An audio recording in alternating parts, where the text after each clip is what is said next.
everybody that's tuning in, whether you listening to us on iTunes or you tuning in on YouTube. This is a father-son podcast titled "Listen, Son."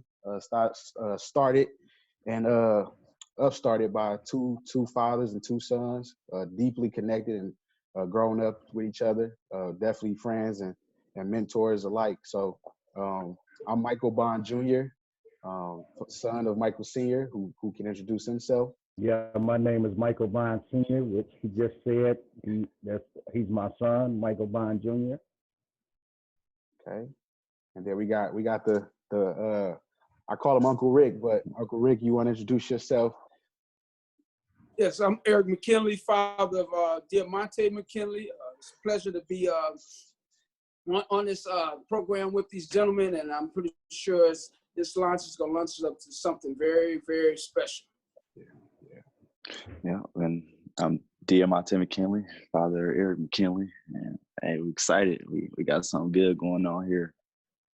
Nice, man. Yeah, we feel like we can reach a lot of people with this podcast, and it's just a lot of stuff that we can talk about as father, son, just relationships and things like that. So I do want to start it off with either my dad or Uncle Rick just talking about for them what it meant to be a father, and then furthermore, figuring out they had sons coming along the way after having a couple girls first off, for the first go around. So any one of you guys, gentlemen, can take that assist. Hey, first and foremost, I'd like to thank God for all of us getting together, for him to reach down and touch us to come up with this. And it was Michael Bond Jr. who launched this thing. So him and Money got together and put their minds together and made it very special. Anything like that, I gravitate to it, real fast, because I know after this first one, as we go along, it's going to get better and better.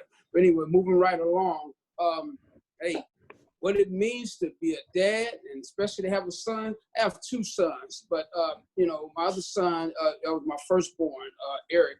He wasn't a sports guy, but we're still close.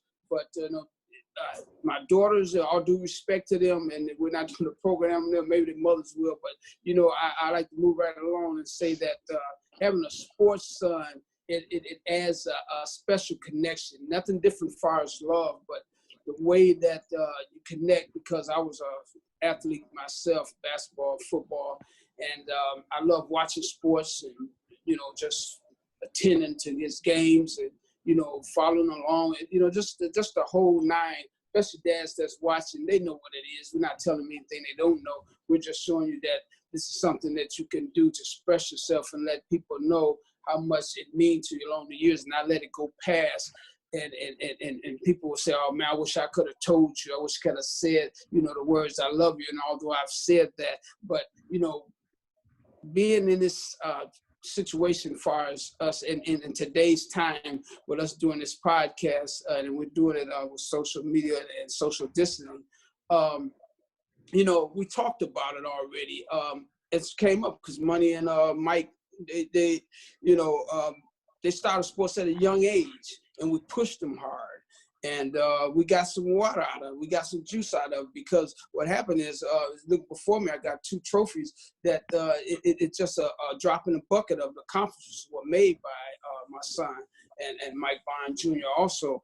And we've seen them, and as we brought them up with basketball together, even T-ball, mentioning baseball, and just to see what sports that they would gravitate to.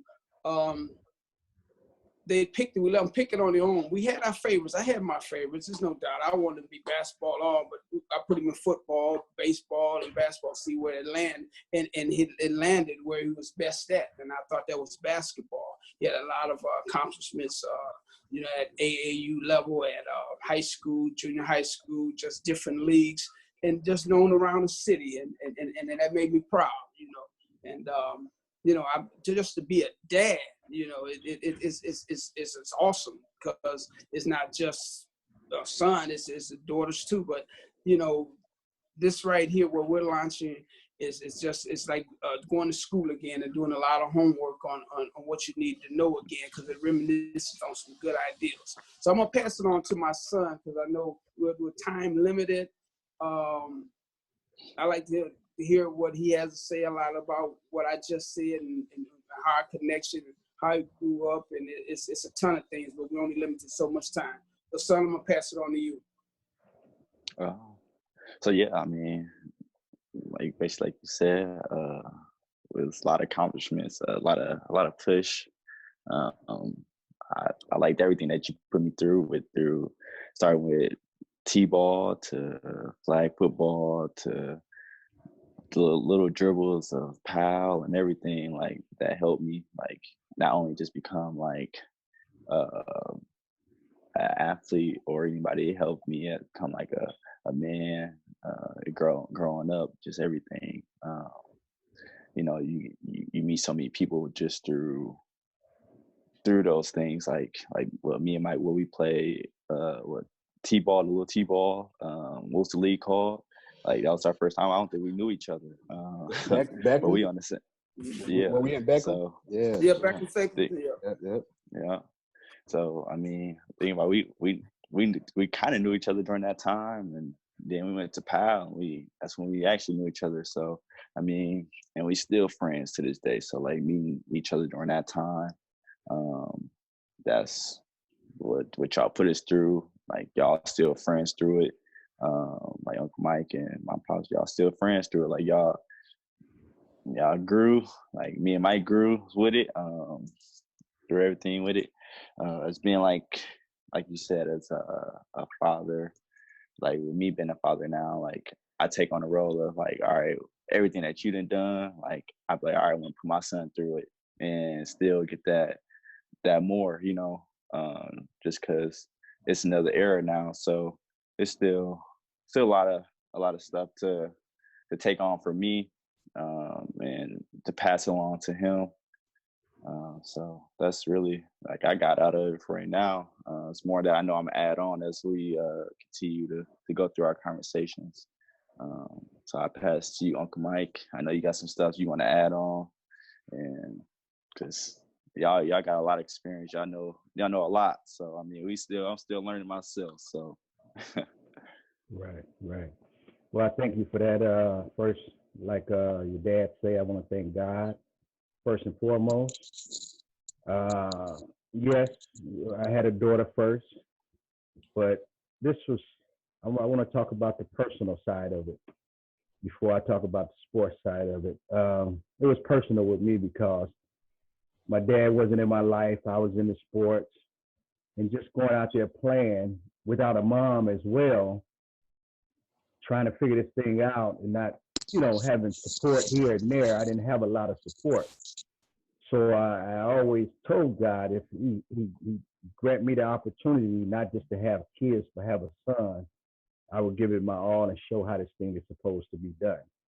And actually handing the ball to my son at a very young age, he gravitated to it. I didn't have to force it on him. He lit up. It's just like I gave him a piece of candy. And it was all sports with him. First I had him a basketball. I tried to send him that way. And he played baseball. He played football. He would be in the yard just playing with me or by himself. It'd be sometime he would have 3 jerseys on throughout the day. It'd be a basketball jersey. Then next thing you know, he got a football jersey on. Then he got a baseball. In the course of the day, this is what my son would do. And that showed me right there that he was interested in it. And I was honest that as long as he was interested, the only thing I asked him to do is keep his grades up, and I would support anything that he do, because I not only wanted him to be athletic, I wanted him to be academically sound. And in the society, I know that's what you need.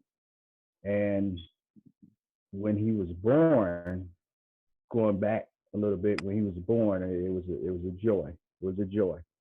And that made our relationship that much closer, because not only the teaching to be a man, but also we were sports connected, watching games together.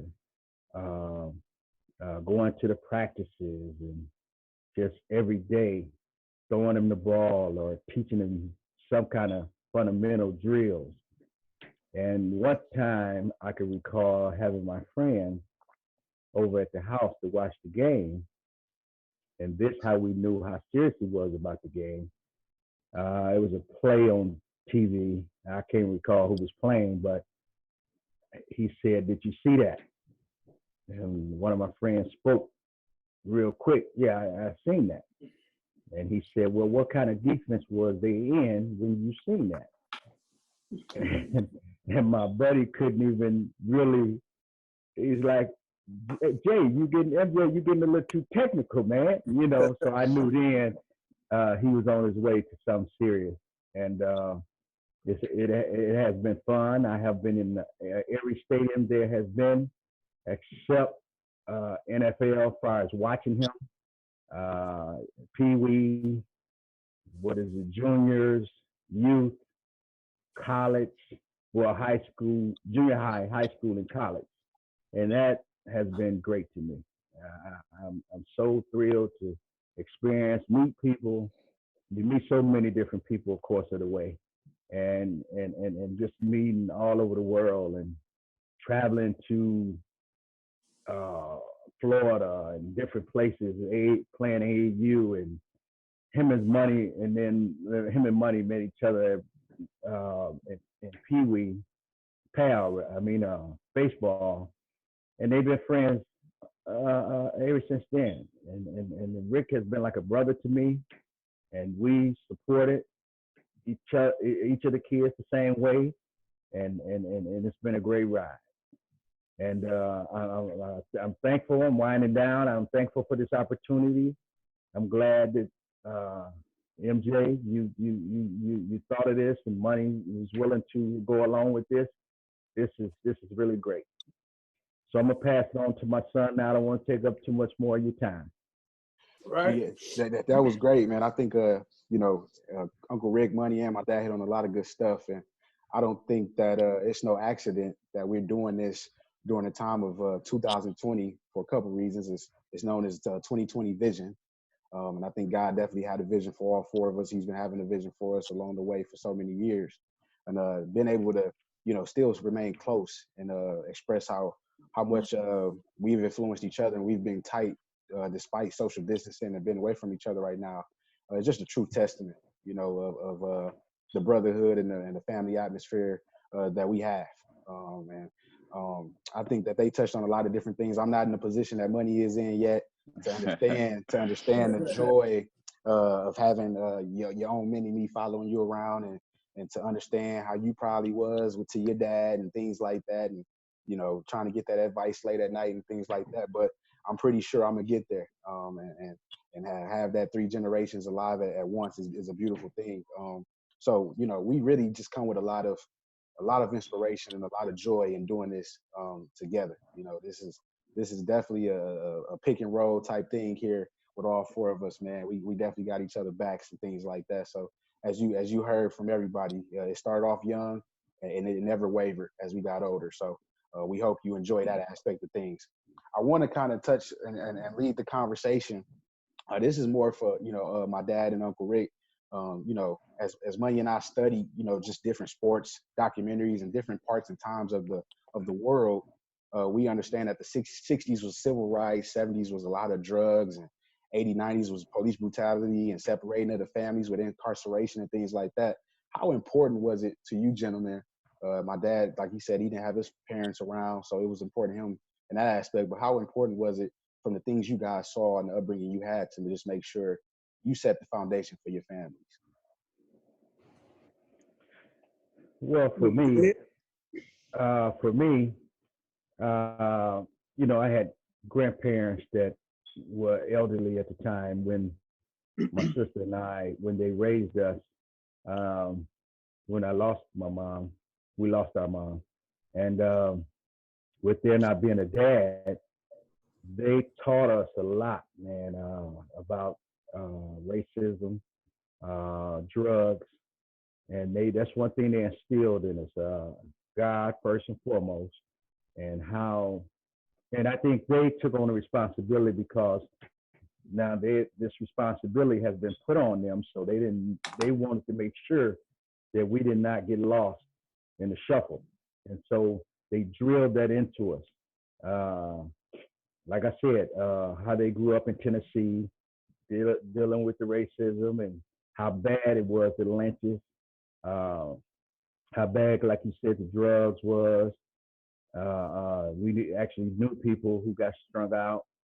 So with them constantly preaching and teaching that, and me not really having parents, I knew how important that was.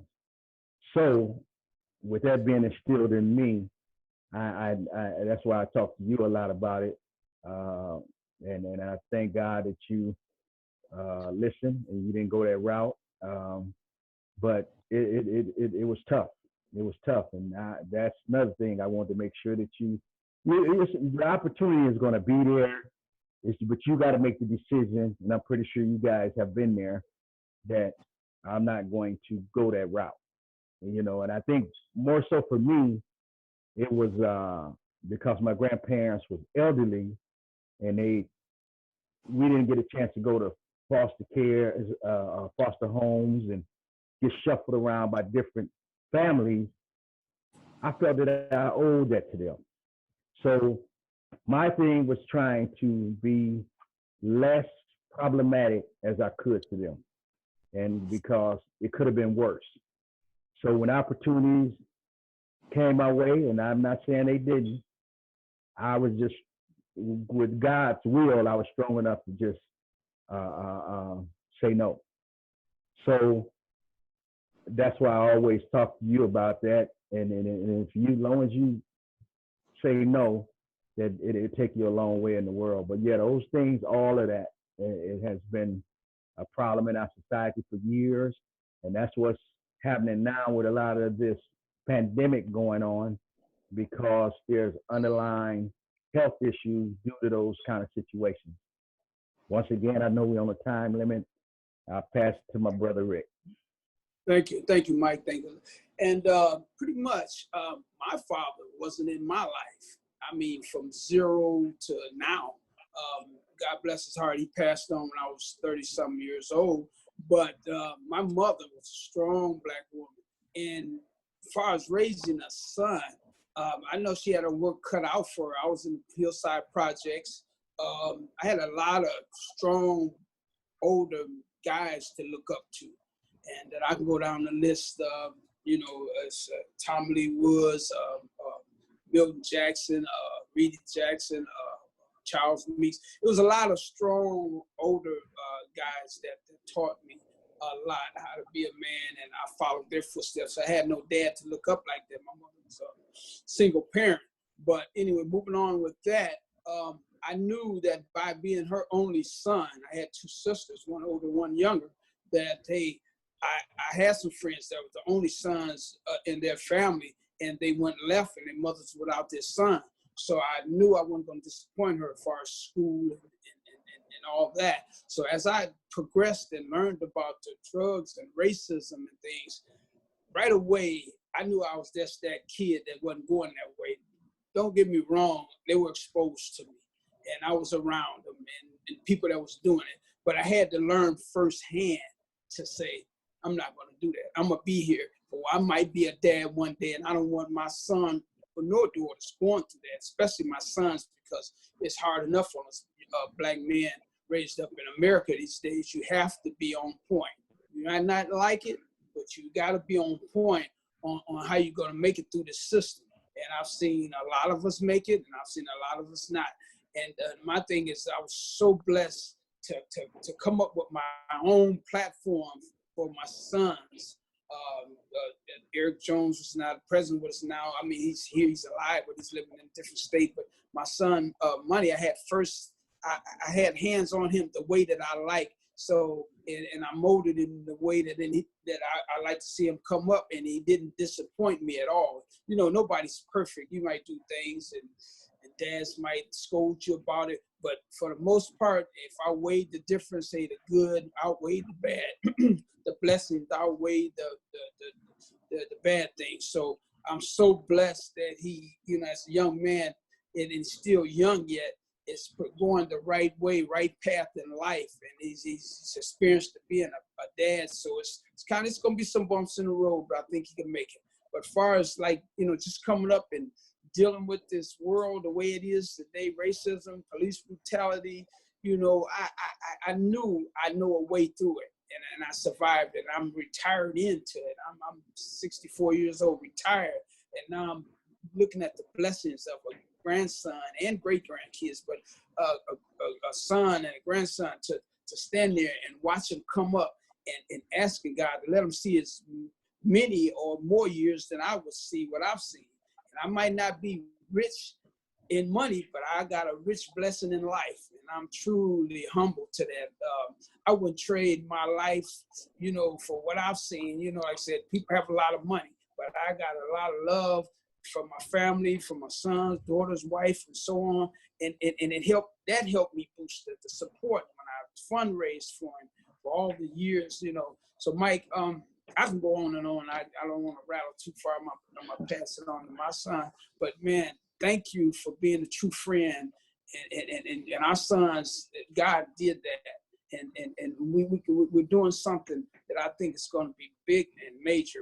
This is the beginning state, but man, thank you for being who you are to me in my life. I appreciate you too, brother. I'm gonna pass that on to Money. No problem. So Money, my question, as we heard, for the first part of this, episode is from our dads and their background and the times that they lived through, some of the stuff we never had to go through. We just read in the history books, but it made them who they are. But my question would be, for I would like you to answer it first, and I would piggyback off of it.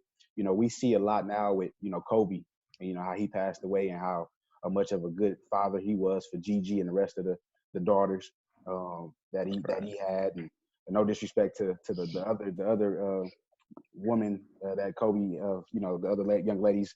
But I just know Gigi was the focal point of sports, and they bonded a lot, just about the game. But also, you look at, we watching The Last Dance that came on yesterday, and pretty sure Jordan and his dad, as we can see, Jordan's dad took over the interview when they was trying to get at him about the gambling situation. So to sum it up, when did you kind of look at your dad as like a hero, or where did that dynamic kind of shift that you knew like, hey, my dad is pretty cool? You know what I mean? Well, I mean, I feel like he's always my hero, just because he always been there. I mean, when you're a kid, boy, whatever, you always gonna look at your pops as his hero. He the one that put everything there for you, as the ball, anything. So it basically, to me, I feel like it was always since day one. Like, I mean, from me sitting down on the couch, just watching sports, movies, anything, he's that hero. Like, I don't care if he went to work, he is my hero. So that was always a thing. And I don't think it was just like, oh, now he's my hero or anything. It just natural. So so I always looked up to my dad. I always loved him, still love him to this day. So it's definitely something like, I want that lifestyle my dad got, but I also wanted more, because we in a different area, like we said. So he put everything there for me. It was just for me to keep exceeding and having that success. So that's where I'm at with that. So yeah, I can echo a lot of the things you said too. For me, I could tell, me and my dad was close just from some of the home videos and some of the things I've seen. How I always was in his arms and things like that, and some of the stories he shared when he hanging out with the guys and stuff like that. But for me, like you said, I always looked at my dad as my hero. I always looked at him as my guy. But it was one point where I had a moment where I was like, I don't want to disappoint this guy, and that was a turning point for me. Right. Yeah. I remember, my parents had split up for a little bit, and my dad had got us back, and we were living on 41st at the time, 41st off Capitol, and we just had got back and living with him and things like that, and to the point where it was like joint custody. And I thought he was showing favoritism to my sister Maya. Shout out to the sisters, but I thought he was showing favoritism to Maya because he gave her some candy, and like he said, he was always academics first, so he wanted to make sure I did my schoolwork first before he rewarded me with the candy that he did get. But Maya came in bragging, so I'm like, oh, he already got favorites and things like that.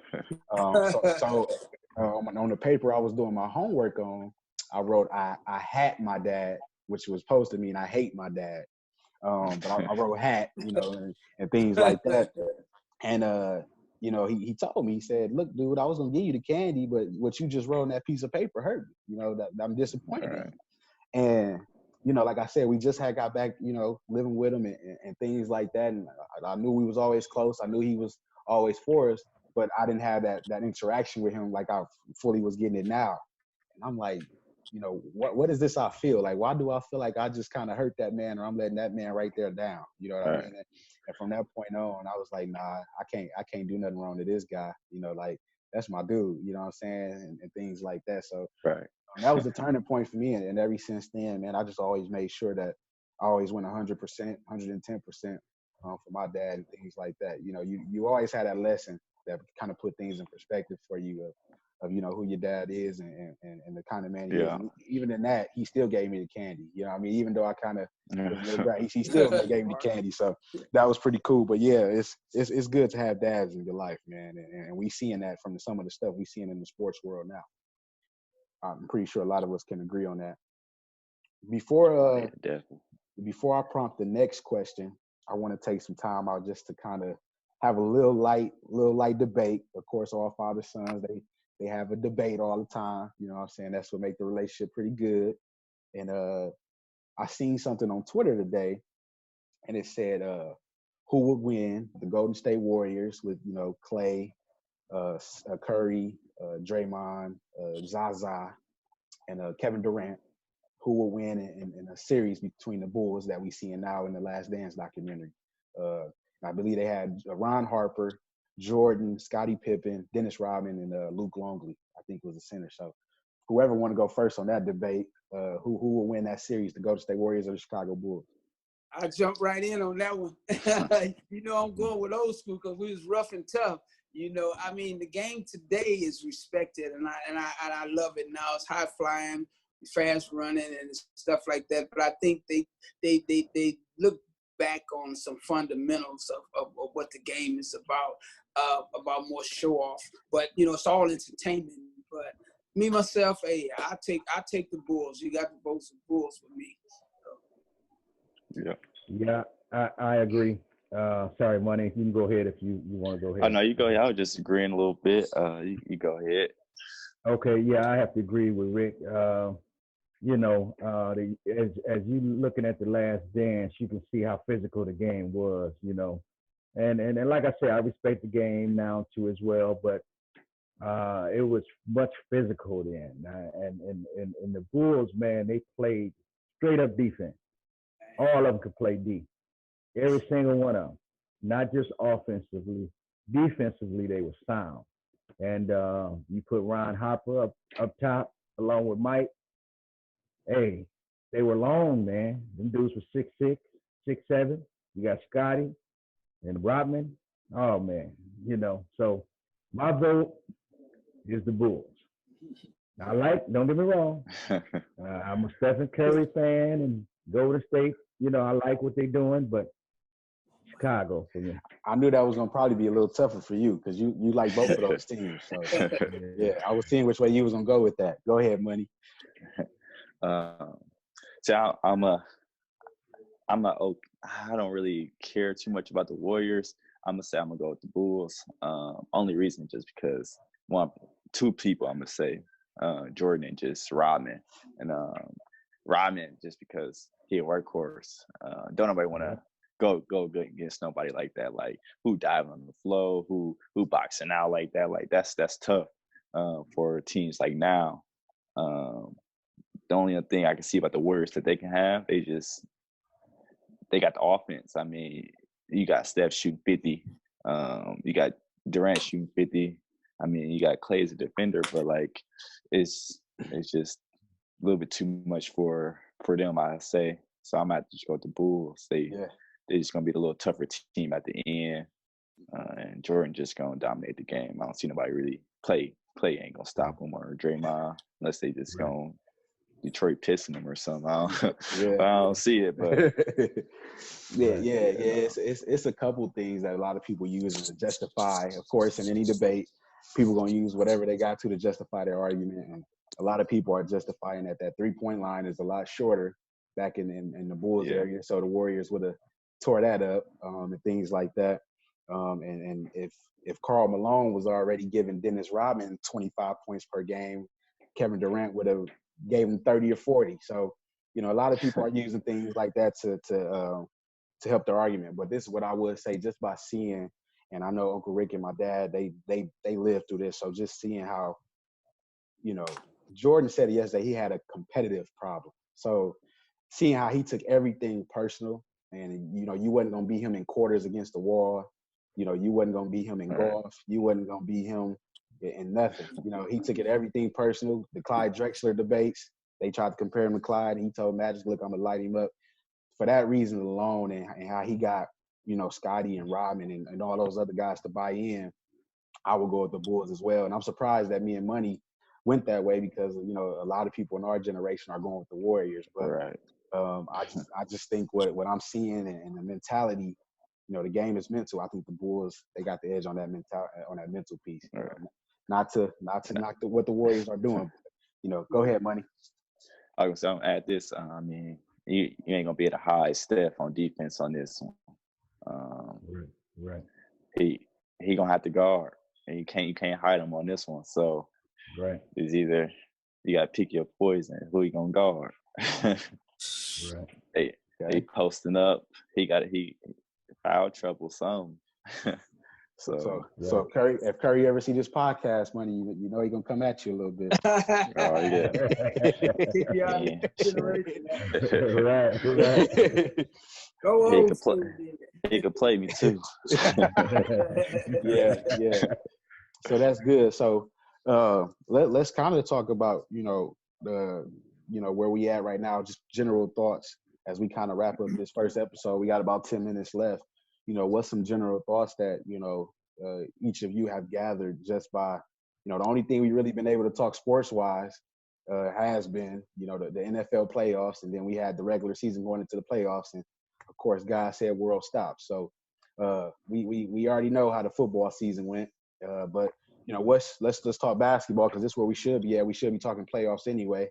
So what's your general thoughts about the Last Dance? And my dad tells me all the time, we do talk after each episode. He say a lot of this is refresher, So not much is gonna catch him off guard, but if it is something that really has stood out, I would like to see what these guys talks about.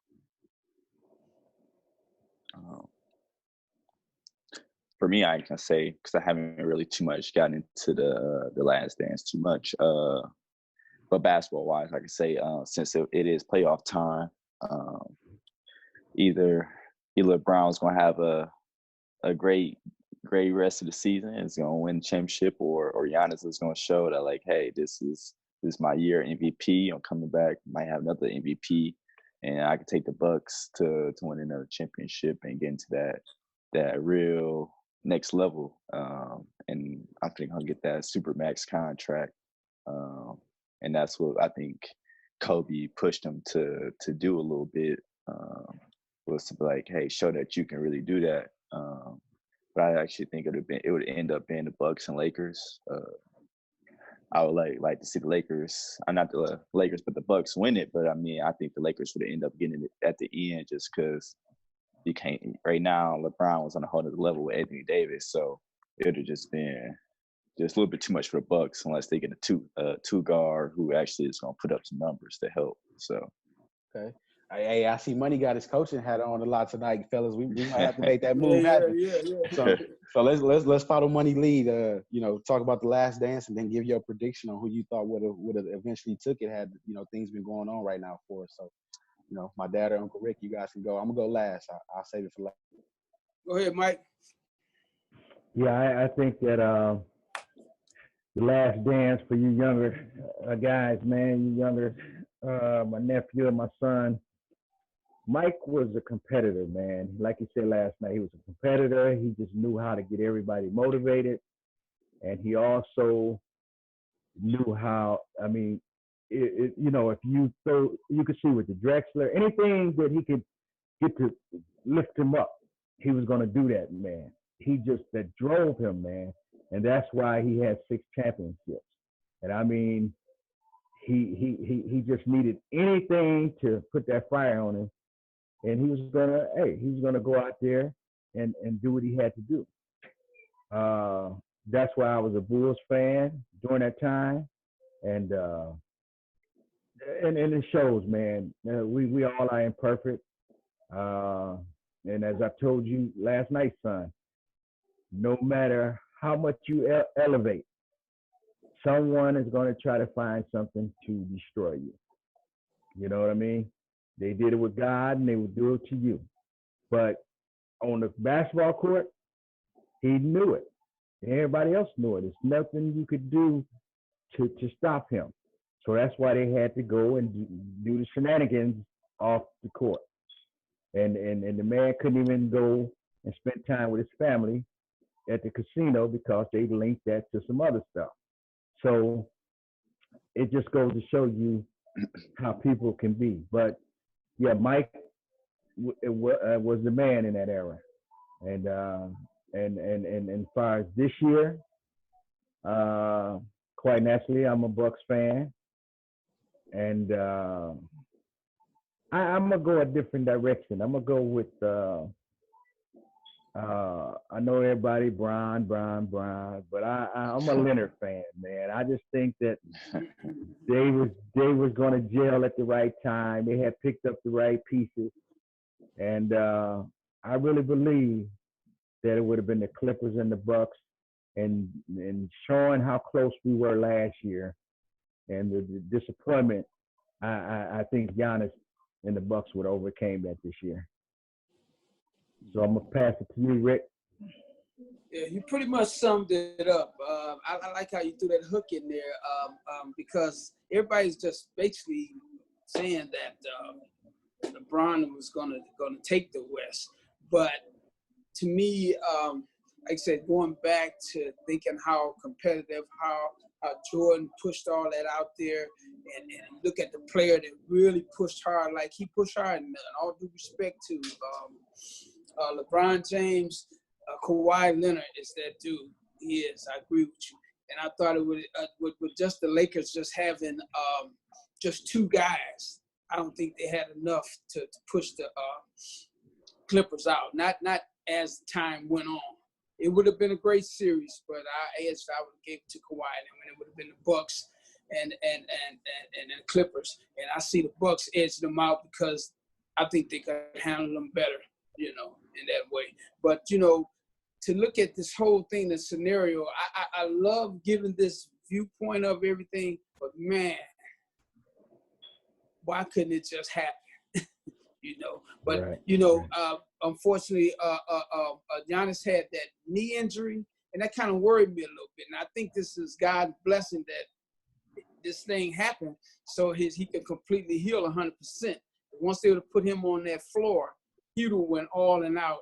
Who knows? Could his legs withstand all that pressure and that running? And they wouldn't have been wrestling. But I still, with my heart, would have been with the Bucks. Other than that, hey, you pretty much summed it up, Mike. I think the Bucks could have pulled it off, especially if Giannis' knee would have stayed healthy. Right. Good. Yeah, for me, the Last Dance is definitely is bringing out some fun, some funny stuff. Some funny stories and the laughter and the fun side that a lot of coaches and you fathers told me and Monday a lot of times have fun with the game, and you seeing that a lot with Jordan. He definitely had fun laughing and things like that. I think until this last episode when he was just drained with all the media stuff, it was the most like you didn't see him having fun. But for the most part, he was definitely having fun doing what he was doing. And a lot of Magic Johnson, like he's having fun, and everybody, back in that time, it was definitely a fun time to be around sports, but it was also a lot of competitiveness around the game. And coming from a coach's perspective, I love all the lessons that you can give a team, from, hey, we got to get bigger, stronger to handle the bad boys to, I got to, even though I'm the best player in the world, I still got to rely on the John Paxson a couple times to hit some game-winning shots and things like that. Or, hey, I got to take Dennis Rodman and motivate him to play up to his potential. It's just so many lessons that you can use to get the team to buy into everybody matters. And you guys been telling us that since day one. We got to make sure we do our part to help the team. So I love that aspect about The Last Dance, and I'm not looking forward to this next episode. Like I told my dad, I know what comes next, a month and 3 days after that third championship. So I would be devastated if that was, if I was in Jordan's shoes. So it's going to be interesting watching that and hearing him talk through those emotions. But as far as the season, you guys hit on a lot of good points. You talked about a lot of good scenarios and things like that. With Kobe's death, I'm kind of with money. I think LeBron was kind of on a personal mission to make sure LA came out the West and things like that.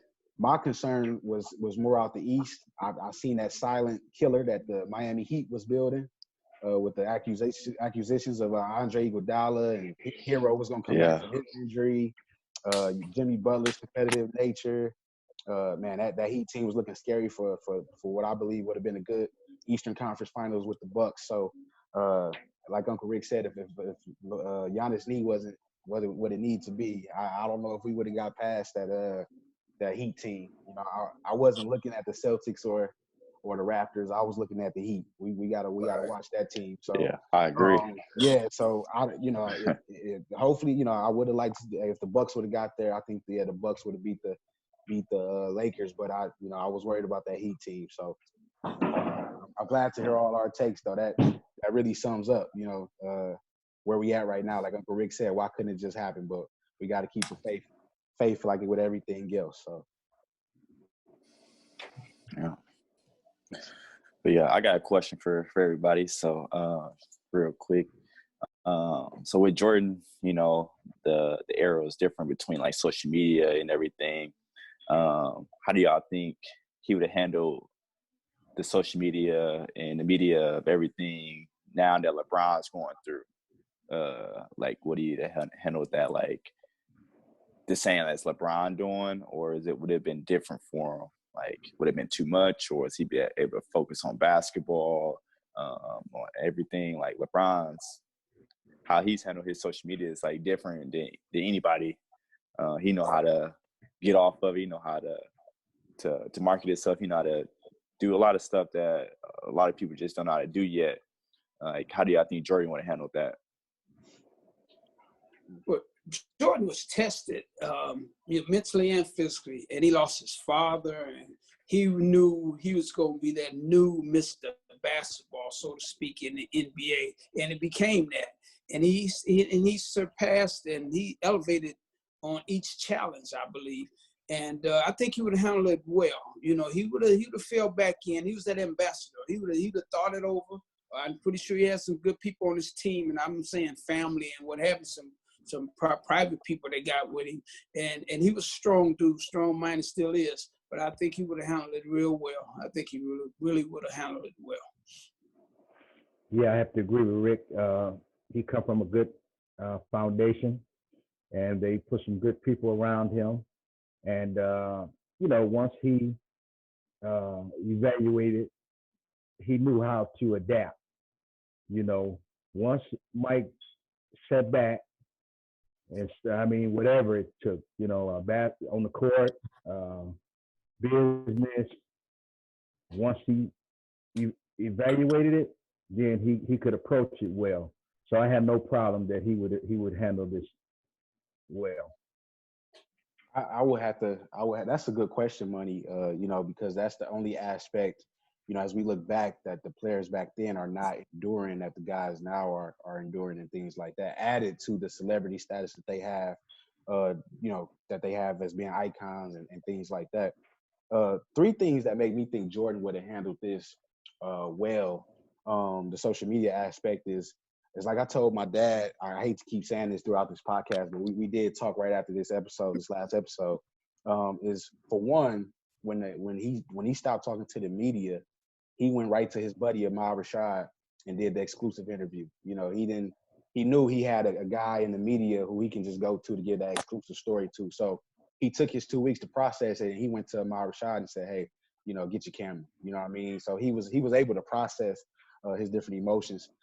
Secondly, uh, Jordan, he had no problem going out on that golf course and you know, whatever emotions he was going through at that time, he had just used it out there. He knew how to isolate and he knew how to get away and you know, use something else to focus on. You know, and golf was one of those things, as well as, you know, like we said, in the weight room, getting bigger, faster, stronger, and things like that. And the third thing is, you know, when you seen him losing to the Celtics or when you seen him losing to the Bad Boys, you know, like he said, he shook their hands. He gave them their props, and he knew how to bounce back and get better. And I think it would have been the same thing with the media. You know, he would have knew, you know, which clickbait articles to stay away from, which things, you know, didn't deserve his attention. And you know, he, for the most part of his career, he had his mom and his dad, as you can see, who gave him that foundation to say, hey, you need to give Nike a chance. You need to hear them out, or, you know, you need to take this deal because you'll be a fool not to. And they gave him a lot of wisdom and things like that I think he would have, you know, handled it just as probably efficiently as Bron. But let's commend Bron for doing it at an age of 18, right out of, well, before that, 16, probably 17, and during high school and right out of high school, Right. even without, you know, a father presence. Like, hey, we got fathers. LeBron didn't have that, you know, coming out of high school, and he's doing so well. So that guy does need to be commended as well. Yeah. Yeah, 'cause that was the thing with me. I'm like, man, you know, LeBron, you know, being 18, coming to the league, millions of dollars. You don't have no really too much guidance of like, what's the next thing after that? Like, oh, you know, I'm 18, I got millions, I'm finna go do this, and that. Not saying LeBron did, but I mean, most 18s, you know, they might run through their money, they don't know how to do it. Social media coming at you all different type of ways nowadays. They gonna ask you the most harsh anything. They gonna find whatever dirt they can. Like you said, I think Jordan would probably handled it good. Depending on what all the other stuff that went on in his life, I don't know if he would have handled like certain people like kept pressuring him on certain games or like certain trades or anything like that without it like triggered his mind during playoffs. Like, you know, like that's the only thing I think about with it. But I think they both would have been. I think Jordan would have did good during this era with the social media and everything though. So, and I think a guy that doesn't get enough credit, and he's starting to get a lot of credit just hearing from different athletes and things like that, and it's pivotal. That's why, you know, what our dads got right here. That's why that's so special is Rich Paul. You know, the way he helping manage and the way he helping, you know, navigate with LeBron and things like that. That's special. You know what I mean? To have that type of management and that type of guy in your corner. You know, everybody's saying, I need to find my bro, or I need to find my bestie. Well, for me and Money, it should be, hey, I need to find that Rich Paul out there. You know what I'm saying? Because that guy's definitely helped LeBron in so many ways, man, things like that. And, you know, I'm pretty sure LeBron would say the same thing. Rich Paul has definitely been a huge asset to not only himself, but a lot of other young guys coming up. So, you know, that's tremendous. You know what I mean? Right. All right. Well, thank you guys for joining in on this episode 1, starting out of Listen Son episode. As we still continue on, we got another episode coming up next week. Like y'all to continue to watch us listen to us on iTunes, YouTube, whatever source of social media that it is on. We just ask y'all to subscribe, like, share, whatever it is. More stuff to come to it. We thank you guys and we love y'all. So, and thank you for supporting us. Yeah, I just want you guys to make sure you look out for your moms. It's Mother's Day coming up, so happy Mother's Day to all the beautiful mothers out there. And make sure you guys don't forget them. They're special, special women. And son, I just want you to know I love you. Yeah. And continue on your success. Pops, I love you as well. Thanks for going through this journey with me. Uncle Rick, I love you as well. And Money, I love you too. Thanks for doing this with my dad and myself. Same here. Love you all. And happy Mother's Day to all the mothers. Yeah. Love you too, Pops. Love you, Mike. Love both of y'all. And we got something special going on. Let's keep it going.